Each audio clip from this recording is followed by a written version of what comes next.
Welcome to the channel. In this video, we will be looking at another old-school high-performance SUV, the Porsche Cayenne Turbo 955. Before we get into it though, let's talk about the Cayenne in general. It was released in 2002 to compete with other luxury performance SUVs at the time, as the first Porsche SUV and the first four-door Porsche. It was also meant to help Porsche make sales and profit. They achieved this by sharing the platform with the Volkswagen Touareg, and this architecture later influenced the Audi Q7. While Porsche tuned the Cayenne for sporty handling and performance, Audi focused on luxury and comfort for the Q7. This platform sharing with the Volkswagen Group allowed all three brands to reduce development costs while giving each SUV its own distinct character. This partnership allowed Porsche to reduce development costs and speed up production, while still tuning the chassis, suspension, and driving dynamics to deliver the distinct Porsche feel that set the Cayenne apart from its platform siblings. It was the fastest production SUV in the world until the Cayenne Turbo S in 2006. Other brands caught up in 2009 with the X5M and the X6M. Top specialists like Gembala, TechArt, and Hamon offered complete packages that can include ECU remaps for higher power, upgraded sport exhausts, enhanced suspension, wider wheels, aggressive body kits, and unique interior upgrades, transforming the Cayenne into a more powerful, visual striking, and highly personalized luxury SUV. Now that we have looked at some of the facts and the history of the Cayenne, let's talk about this Cayenne Turbo. It's a 2004 turbo variant. Despite what it might say at the back, because this was on from the previous owner. It has a twin turbocharged 4.5 V8 with 450 horsepower and an automatic 6-speed Triptonic S gearbox with all-wheel drive. Unfortunately, this car has LNG installed from the previous owner again, something that I don't believe you should do to performance cars, but that's just my opinion. Probably installed some point when fuel prices skyrocketed because the car is known to have high fuel consumption. It's a high-performance car meant to actually perform incredibly well on the road and off-road. And it's a good off-roader, speaking out of personal experience with this car, because I used it when filming the GLE video on the channel. It was a very comfortable trip with this car, a lot more than I expected. It behaved amazingly, having no issues. The four-wheel drive system performed perfectly and had no issues with all the stopping and starting I had to do with the snow.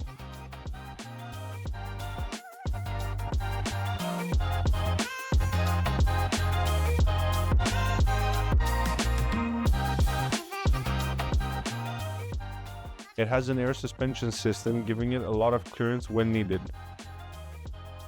The air suspension levels are loading level,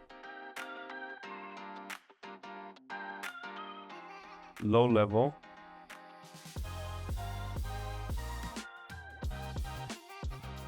normal level, terrain level,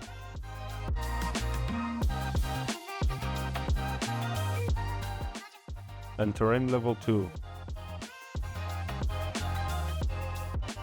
This truly makes the car feel huge and actually performs well for a 21-year-old suspension system. The system is not just adjustable in height. It's a fully adaptive, active system that works dynamically with the car's performance features to enhance both comfort and handling. Using air springs and electronically controlled dampeners, the system automatically adjusts stiffness and ride height depending on speed, road surface, and driving mode. Except for the terrain modes, those ride height adjustments need to be done manually. It features many more automatic features that work continuously. For example, when cornering, the Cayenne suspension and Porsche stability management system work together to reduce body roll, keeping the car stable and the front wheels planted for precise steering responses. The dynamic chassis control can raise or lower each corner independently, compensating for uneven terrain or heavy loads, which helps maintain a level ride and improves traction. At higher speeds, the suspension can lower the vehicle for better aerodynamics. Features like automatic leveling under load, adaptive dampening, and off-road mode allow the Cayenne Turbo to smoothly handle rough terrain while still feeling sporty and controlled on pavement, essentially blending SUV practicality with Porsche sports car engineering. At the wheels, it comes with 6-piston brakes at the front and 4-piston brakes at the back. These are high-performance Brembo brakes that are made specifically for the Porsche Cayenne. They are red usually, but these ones have been painted lime green. Tires on this 2004 Porsche Cayenne Turbo are wide and low profile to make excellent grip. The rims are from a newer model to update the look of the car. The exterior features a bold and muscular design that blends SUV practicality with sports car heritage. Its wide stance, large wheel arches, and aerodynamic sculpting give it a commanding presence on the road. While the signature Porsche front face with large air intakes emphasizes performance and engine cooling and looks quite aggressive from a few angles. The headlights are a key element of its signature Porsche design.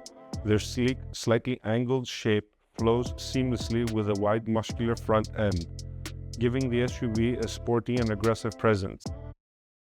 The clean lines and precise contours reflect Porsche's attention to detail, making the headlights instantly recognizable and an important part of the Cayenne's overall bold styling.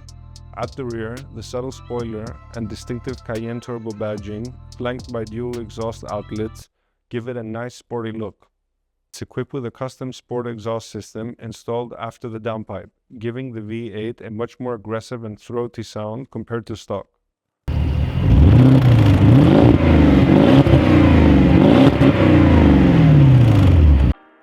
The polished exhaust tips complement the rear design, while the enhanced flow improves throttle response and adds a performance-oriented character. Overall, the Cayenne Turbo exterior balances luxury, athleticism, and functionality, signaling both off-road capability and on-road performance. It's something that I have grown to appreciate recently, because its design aged well. And compared to newer cars, it still looks good. And it offers a lot of tech that you can find in modern cars. Its interior is luxurious, especially for its time.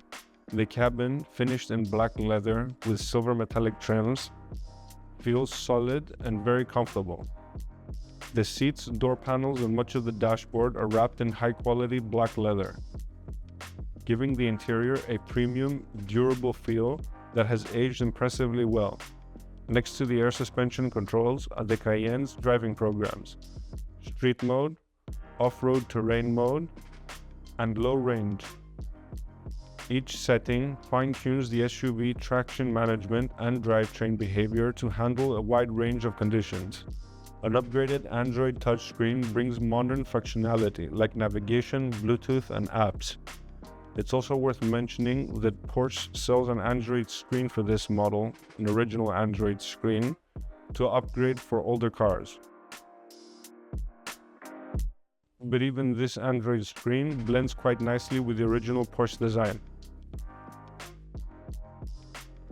The climate control system is advanced, offering dual-zone automatic temperature settings, strong airflow, and rear passenger vents, ensuring comfort throughout the cabin. It also has heated leather seats. It has a thick leather-wrapped steering wheel, well-placed buttons for audio and basic functions, keeping everything within easy reach. Features like automatic headlights, cruise control, electric folding mirrors, keyless entry, and adaptive headlights that turn when you steer make day-to-day driving a lot more smoother and matches many modern car features.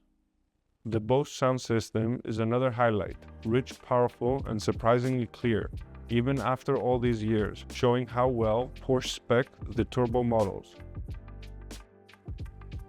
The cabin is topped by soft gray Alcantara, which pairs perfectly with one of the coolest and most unique features in the entire car, the double sun visor. It's clever, rare, and something that shows how much thought was put into comfort. Details like the iconic center grab handles, stylish and functional, gives the interior a rugged yet premium character. Originally, I never liked the Cayenne. Over the years though, it has become something I have grown to appreciate, and after my experience with this Cayenne, I have grown to like it. An interior that might not be flashy by modern standards, but one that feels solid, smartly designed, with quality in mind, and with a lot of tech. But after 21 years, that is its biggest weakness, the tech. The very thing that made them so impressive, the new technology, did not age well. The Cayenne lineup was packed with more electronics and control modules than almost any SUV at its time, which made it an incredible machine when everything worked perfect. But it also made it notoriously difficult to maintain as it aged. Owners often mentioned electrical gremlins, aging control modules, failing sensors, CAN bus communication issues, and problems with features like air suspension, comfort modules, door lock systems, and even simple things like window regulators or climate control flaps. This is why the Cayenne earned a reputation for being amazing when working, frustrating when not, especially compared to simpler SUVs.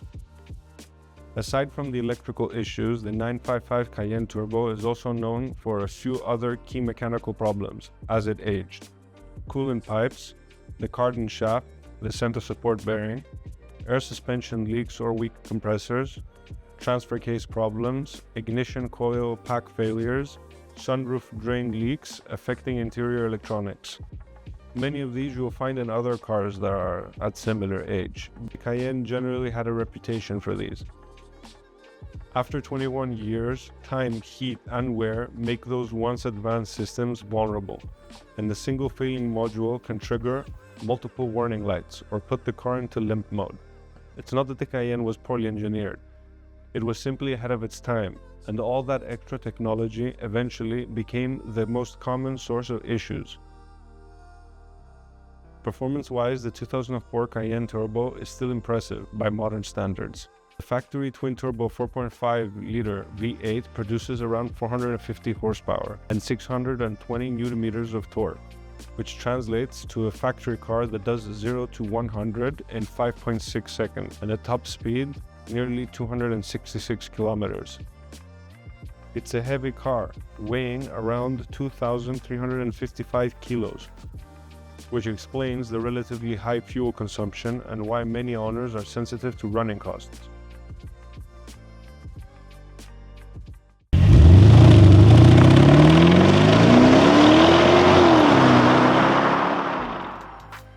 As an overall, I have to say that experiencing the car changed my mind about it.